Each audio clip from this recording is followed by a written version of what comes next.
Hola, ¿qué tal? ¿Cómo están? Bienvenidos. Mi nombre es Salvador Contreras. El día de hoy vamos a ver el tema de hipoglicemia en el paciente diabético adulto. Espero el tema les guste, sea de su agrado y pues bueno, después de este pequeño intro, comenzamos.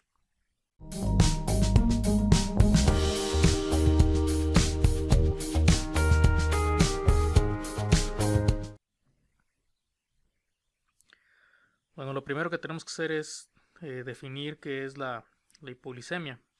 Pues básicamente la hipoglicemia es la disminución de los niveles de glucosa en sangre, ¿de acuerdo? ¿Cuál es el umbral para esto? Pues va a depender de los estudios, de en qué sociedad se esté viendo, pero en el paciente diabético se ha hecho como cierto consenso, y principalmente pues la ADA lo vamos a definir, que es un nivel de glucosa menor de 70 miligramos por decilitro. Habiendo dicho esto, se utiliza este rango, pues es un rango como de seguridad, porque debajo de este pues ya se van a empezar a presentar la sintomatología propia de la hipoglicemia y pues bueno, niveles debajos de estos pues nos pueden llevar a algunas ya complicaciones como pueden ser coma, convulsiones, muerte cerebral, todo dependiendo de los niveles que, en los que va a suceder, ¿no? Ahorita vamos a comentar esa parte. Bueno, pues en los pacientes diabéticos la hipoglicemia es 2 a 3 veces más frecuente en los diabéticos tipo 1, ¿de acuerdo? Porque ellos tienen deficiencia absoluta de insulina y por lo tanto el tratamiento es constitución de insulina y pues en algunas ocasiones podremos a lo mejor pasarnos en el tratamiento o bien que no comiera, se le aplicara y no comiera y pues bueno, eso tendría que tener que bajarle la glucosa. Más o menos se dice que en estos pacientes con diabetes tipo 1 va a ocurrir más o menos entre 115 y 320 episodios por cada 100.000 personas por año. Y en cuanto a eventos de hipoglicemia ya severa, pues este número va a cambiar un poquito y va a ser de 35 a 70 por cada 100.000 personas por año. ¿De acuerdo? Y se va a asociar pues a altas tasas de mortalidad. Incluso se han notificado una mortalidad entre el 4 y el 10%. Entonces, esto se ha demostrado en muchos estudios en cuanto a la mortalidad de la hipoglucemia y las secuelas que esto va a tener en estudios, por ejemplo, como Advance, el DSCT, EPIC, en los cuales, pues bueno, el tratamiento intensivo pues va a llevar a complicaciones, sobre todo hipoglicemia, y estas a otro tipo de complicaciones, sobre todo cardiovasculares, que vamos a comentar un poquito más adelante. También tenemos que mencionar que la hipoglicemia que es recurrente tiende a hacer que las nuevas hipoglicemias, pues el nivel en el cual se van a presentar las hormonas contrarreguladoras no sea el mismo para contrarrestar la hipoglicemia y por eso en estos pacientes pueden tener antes de presentar ya los síntomas adrenérgicos, ya presentar síntomas neuroglucopénicos. Entonces, esto es muy importante porque si el paciente ya tuvo un evento de hipoglicemia, tuvo toda su sintomatología, tanto neurogénica como neuroglucopénica,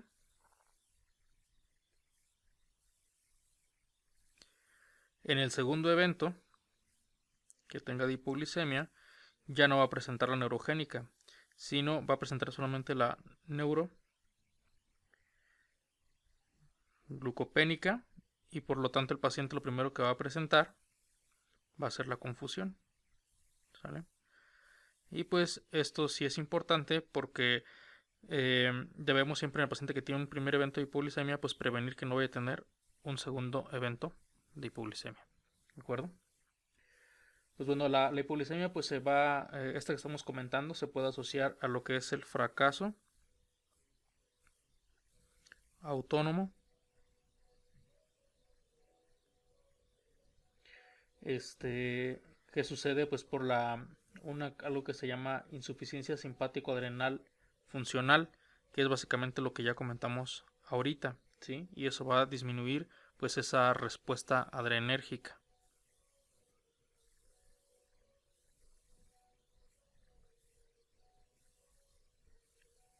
¿Vale?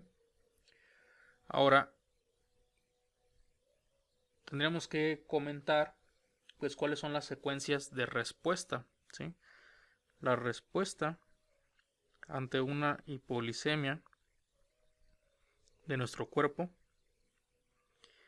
va a ser la siguiente. Cuando tenemos niveles entre 80 y 85 miligramos por decilitro, lo que va a suceder es que va a haber una disminución en lo que va a ser la secreción de insulina. Esto es lo primero que sucede. Como respuesta, cuando los niveles están entre 65 y 70 miligramos por decilitro, la respuesta esperada va a ser un aumento del glucagón, además de un aumento de la epinefrina, la cual va a ser responsable de esos síntomas que comentábamos neurogénicos, que se van a caracterizar por temblor, palpitaciones, ansiedad y síntomas colinérgicos como son sudoración, hambre y parestesias. ¿De acuerdo? Además, aquí en estos niveles va también a aumentar los niveles de cortisol y de hormona del crecimiento. ¿De acuerdo? Entre niveles de 65 y 70. Cuando ya los niveles caen entre 50 y 55, pues aquí el paciente es cuando va a estar sintomático. Y va a ser sobre todo en respuesta a estas hormonas que comentamos aquí, ¿sí? De esto van a depender los síntomas. Cuando los niveles van a disminuir por debajo de 50 miligramos por decilitro, todo lo que digamos aquí en estos niveles son miligramos por decilitro, pues el paciente va a empezar a tener ya los síntomas neuroglucopénicos, que van a ser la disminución del estado de alerta, la confusión o delirio. El paciente puede llegar a presentar convulsiones y puede llegar a presentar incluso coma. Y por niveles por debajo de 15, el paciente puede tener ya lo que es muerte cerebral o muerte neuronal. Entonces, recuerden que pues, obviamente hay como el llamado famoso secuencia neuroglucopénica, que debe ir más que nada de rostral a caudal la afección, ¿no? Primero va a afectar al córtex, después va a afectar al mesencéfalo. Antes del mesencéfalo por los núcleos de la base, luego al mesencéfalo.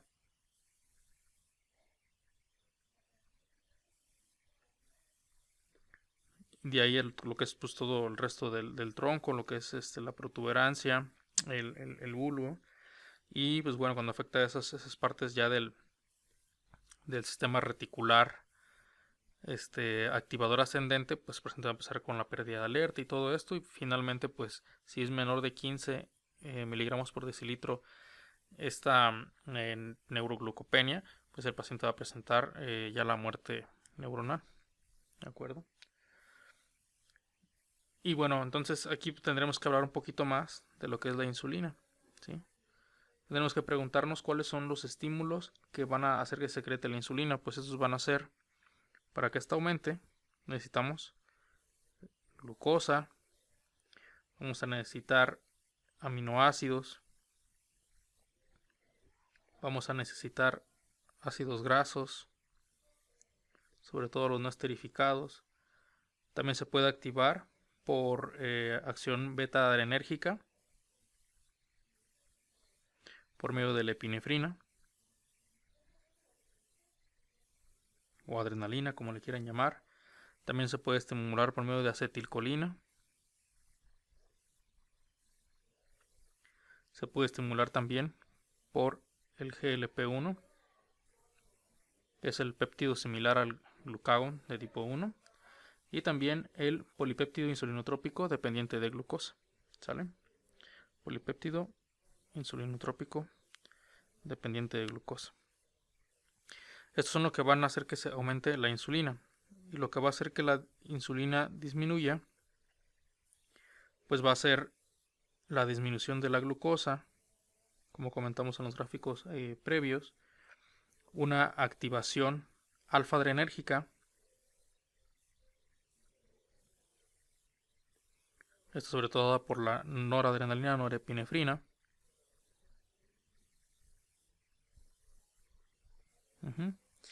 Y lo que es la somatostatina,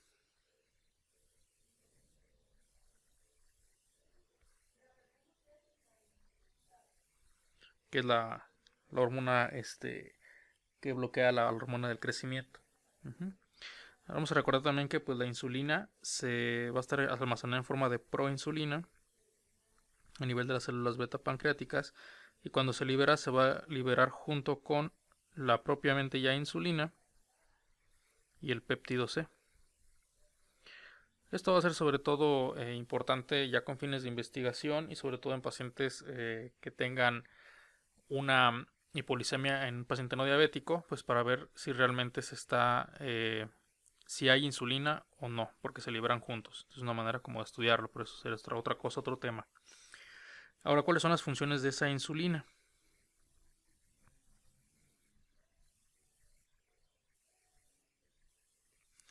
Las funciones de esa insulina, pues lo que va a hacer disminuir o suprimir la glucogenólisis hepática y la gluconeogénesis hepática y renal. Como ustedes saben, glucogenólisis es la escisión de glucógeno a glucosa, y la gluconeogénesis es la producción de glucosa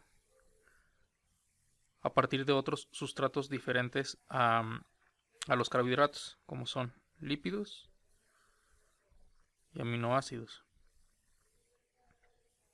Entonces, estas son las funciones de la insulina. También va a disminuir o inhibir lo que es la lipólisis.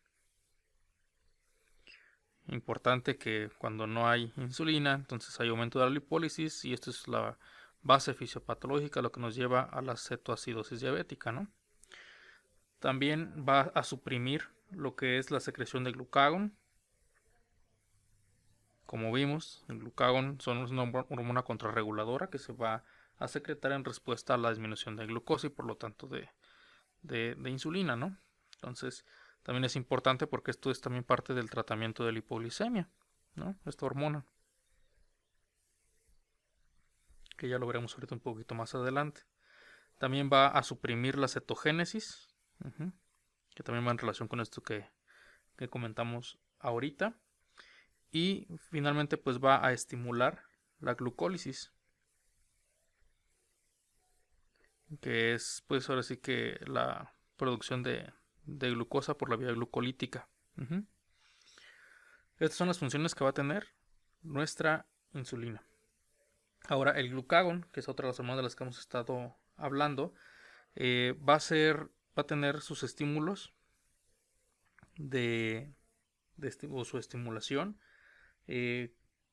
cuando va a haber hipoglicemia, es la primera, ¿no?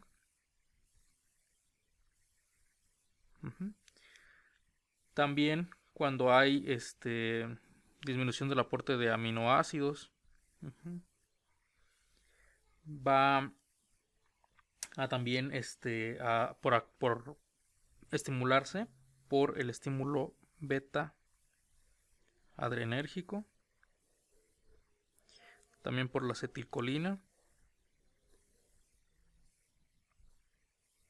y por el péptido insulinotrópico dependiente de glucosa, que también ya habíamos comentado, que lo va a inhibir o a bloquear Pues aquí tendríamos que hablar que lo va a inhibir la hiperglucemia, la insulina, lo va a inhibir la somatostatina,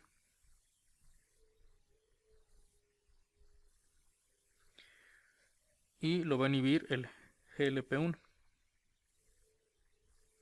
¿De acuerdo? Ese glucagón, ¿qué va a hacer? Sus funciones va a ser estimular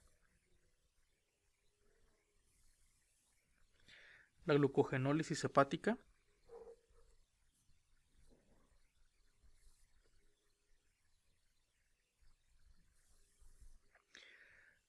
además de la glucogenogénesis hepática y renal.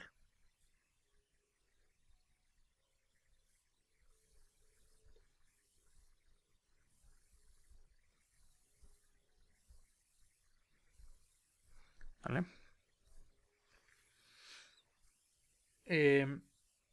Entonces, sabiendo pues es la fisiopatología de estas hormonas, podremos entender cuáles son pues las respuestas que nos van a dar la sintomatología. Entonces quedamos que pues según la ADA, la hipoglucemia se va a definir como un nivel de glucosa menor de 70 miligramos por decilitro.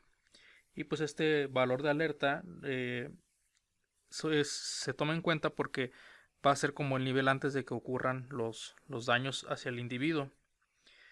También tenemos que ver si la hipoglucemia es bioquímicamente grave o clínicamente importante, y esto sucede a partir de niveles menores a 54 miligramos por decilitro.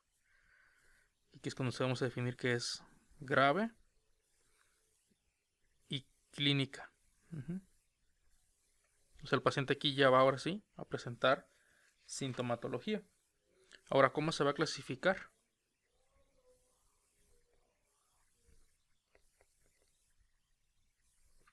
Se va a clasificar en severa, que es cuando va a necesitar de una segunda persona para que le pueda administrar carbohidratos, glucagón, o lo pueda reanimar a ese paciente. Se va a clasificar como sintomática, documentada, cuando el paciente pues presenta los síntomas de hipoglucemia con niveles por debajo de 70 miligramos por decilitro y que pues se mide, ¿no?, esa glucosa. La asintomática,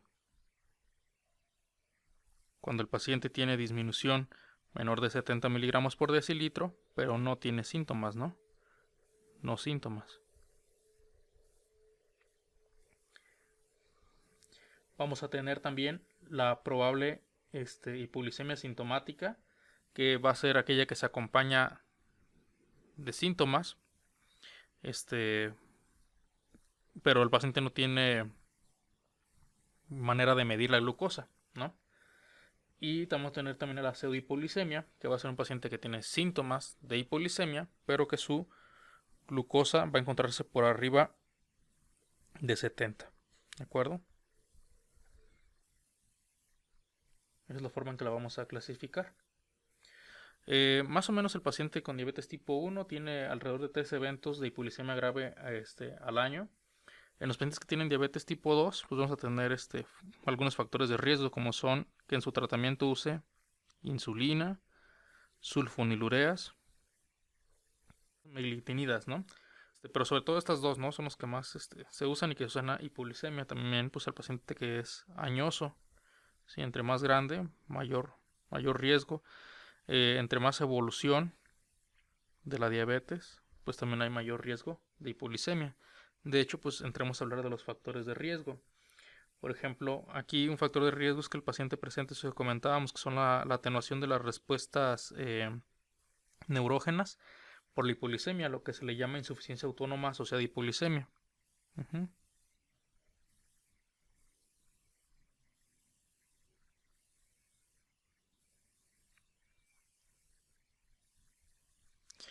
Vamos a tener también como factor de riesgo, como les decía, mayor evolución de la diabetes. Vamos a tener como factor de riesgo la edad avanzada.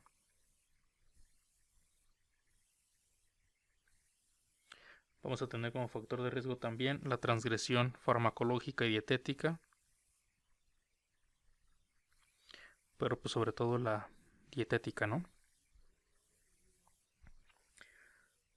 Vamos a tener también que aquí va a aumentar como factor de riesgo el tabaquismo.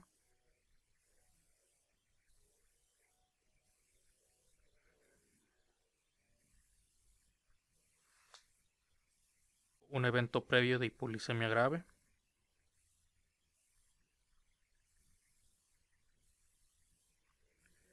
El consumo de alcohol. El ejercicio. Esto sobre todo en pacientes diabéticos tipo 1, ¿no? Que no ajustan su medicamento o su insulina antes de usarlo. La insuficiencia hepática crónica. O la cirrosis, pues, para que entiendan. La insuficiencia hepática crónica. La enfermedad renal crónica. También van a predisponer a hipoglicemias y la desnutrición. ¿Sale? Pues bueno, también por el mecanismo de las hormonas contrarreguladoras y todo esto, pues más de la mitad de todas las hipoglicemias van a ocurrir durante la noche. Es por eso que nuestro paciente que lo estamos dando tratamiento para la diabetes y todo esto, una meta horaria de verificar los niveles de glucosa, pues son a las 3 de la mañana, ¿no? Cuando le damos su bitácora para el control. Aquí, por ejemplo, si el paciente ya tuvo un evento de hipoglicemia que ocasionó disminución del estado de alerta, pues lo que tenemos que hacer es un control menos intensivo en las próximas 2 a 3 semanas.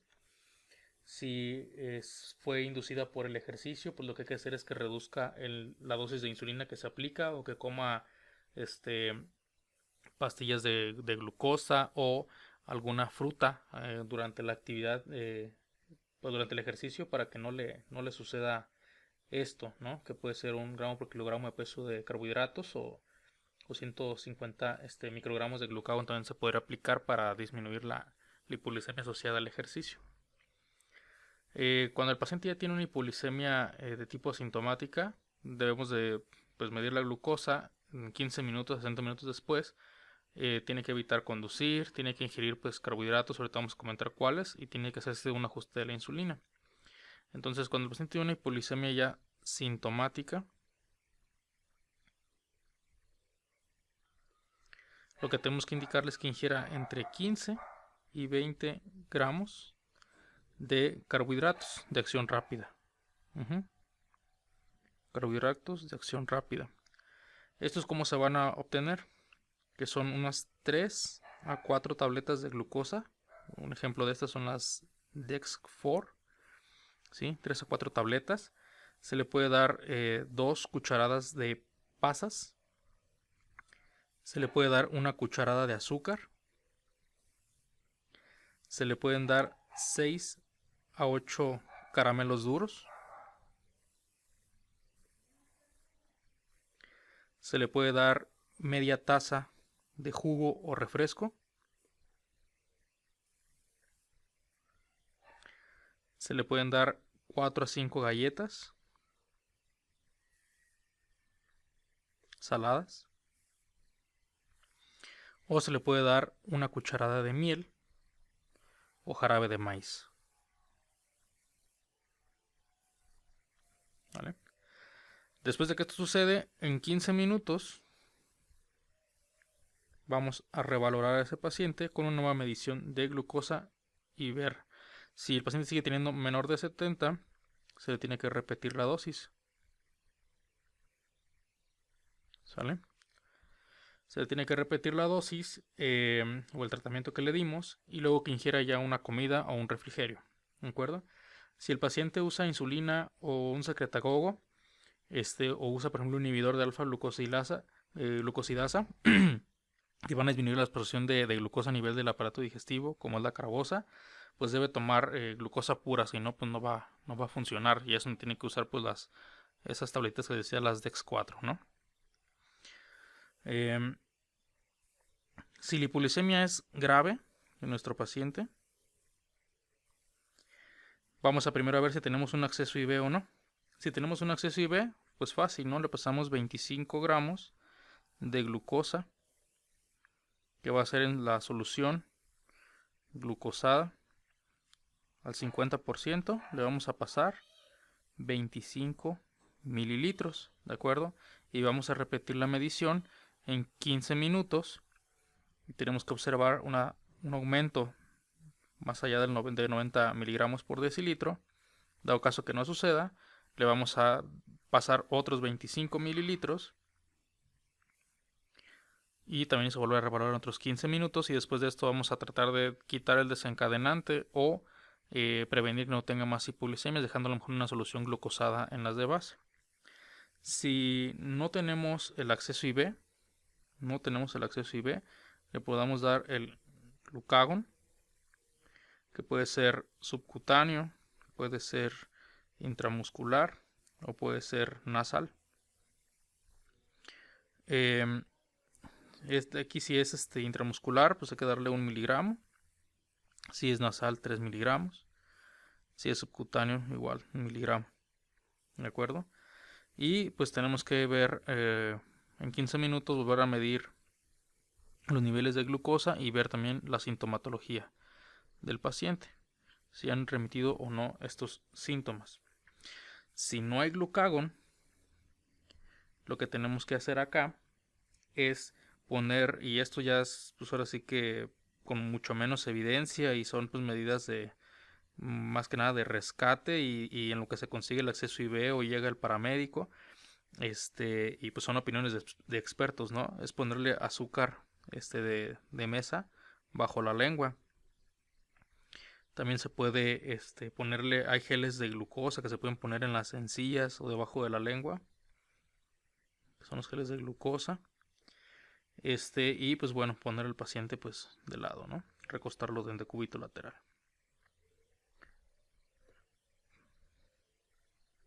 Entonces eso es lo que se puede hacer. Y como les comentaba, después de esto pues ya se le tiene que dejar al paciente una solución glucosada, que puede ser al 5 o 10%, para evitar nuevas hipoglucemias. Aquí por ejemplo, ¿qué es lo importante? ¿No? O sea, ¿de qué se puede rescatar todo esto? Por ejemplo, en el estudio Advance, ¿qué nos ha enseñado el estudio Advance? Fue un estudio donde se reclutaron 11.140 pacientes que tenían diabetes tipo 2 y se les dio un seguimiento por 5 años. En estos pacientes, pues, más o menos el 2.1% tuvieron al menos un episodio de hipoglucemia grave. Aquí se encontró que los pacientes que hacían hipoglucemia tenían un odds radio de hasta 2.88 para tener eventos macrovasculares importantes en un plazo de 1.5 años, y también de microvasculares. En los macrovasculares estamos hablando de infarto agudo del miocardio, evento vascular cerebral. Para los microvasculares, un odds radio de 1.81, y estamos hablando aquí de nefropatía y retinopatía diabética.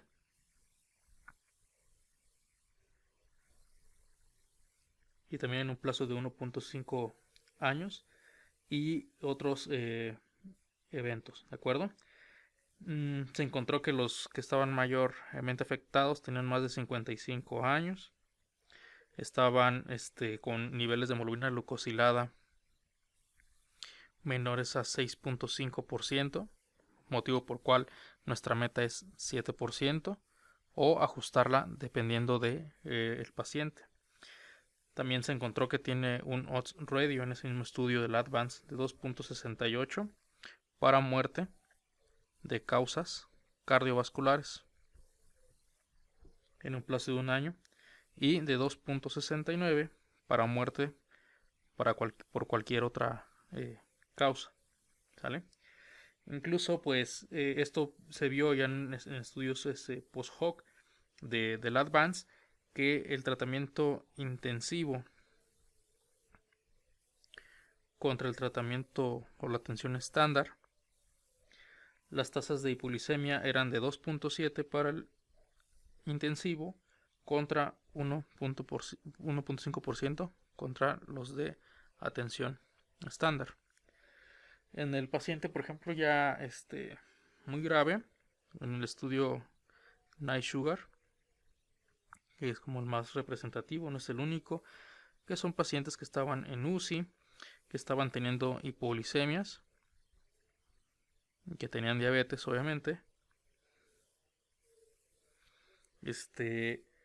Vieron que de los pacientes graves, el 45% tenían hipoglicemias moderadas, el 3.7% tuvo hipoglicemias graves, y obviamente los que tenían más eran los del grupo que se les estaba dando un tratamiento intensivo, ¿de acuerdo? Y pues bueno, la muerte también pues ocurrió en pacientes que tenían hipoglicemias entre más graves, pues peor les iba. Por ejemplo, para muerte por hipoglicemia moderada, el odds ratio estaba en 1.81, y para hipoglicemia grave, el odds ratio para muerte estaba en 3.21. Entonces se vio que a mayor control, o sea, un control más intensivo, a mayor riesgo de hipoglicemia y mayor riesgo de muerte. Es por eso que nuestros umbrales que usamos para el tratamiento de la glucosa en el paciente en UCI, ahora los manejamos entre 140 y 180 miligramos por decilitro. Entonces, no sé si les quede alguna duda, alguna pregunta. Es un poquito de hipoglicemia, un poquito de números, un poquito de factores de riesgo y un poquito de lo que se debe de hacer, porque tenemos, por ejemplo, hay algunos casos de que habitualmente pues ahí las enfermeras pues luego tiene hipoglicemia el paciente y le pasan la solución glucosada completa, la de 50%, los 50 cc, y el paciente tiene hiperglucemias de rebote. Entonces siempre hay que hacerlo de una manera sistemática, buscar cuál es el factor de riesgo y el desencadenante de ese paciente y modificarlo para que no presenten nuevas hipoglicemias. Entonces, esto sería todo de mi parte. Espero les haya gustado el video. Si es así, no olviden suscribirse, darle me gusta, dejarme un comentario y compartirlo. Hasta pronto, que tengan un excelente día.